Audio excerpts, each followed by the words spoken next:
श्री संत सद्गुरू बाळूमामाच्या नावाने चांग बोला. नमस्कार, मी नंदा. तुम्ही पाहतात नंदाविषद ढोकटे यूट्यूब चॅनल. श्री संत सद्गुरू बाळूमामाच्या जीवनात जो एक प्रसंग घडला होता की एक भक्त असतो, त्याने सद्गुरू बाळूमामांना द्राक्ष प्रसाद म्हणून आणून दिले असता. सद्गुरू बाळूमामा अवतीभोवती असलेल्या आपल्या भक्तांना, सेविकऱ्यांना प्रत्येक वेळेस प्रसादातलं एकतरी घास देत असतात. परंतु ह्या वेळेस सद्गुरू बाळूमामांनी त्या भक्ताने आणलेली द्राक्ष प्रसाद म्हणून इतर सेविकऱ्यांना आणि भक्तांना का दिली नाही, याविषयीच या व्हिडिओमध्ये आपण कहाणी पाहणार आहोत. तर चला व्हिडिओला सुरुवात करूया.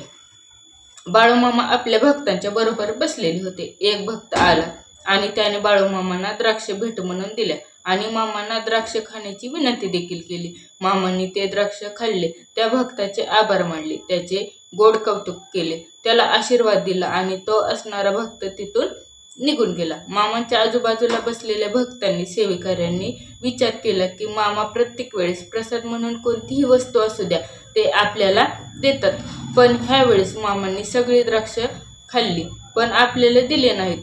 त्यामुळे बसलेल्या भक्तांनी मामांना त्याचं कारण विचारलं. मामा म्हणतात, मी पहिलं द्राक्ष खाल्लं ते मला आंबट लागलं, दुसरं खाल्लं ते पण आंबट लागलं, अशी सगळी द्राक्ष मी हसून संपवली.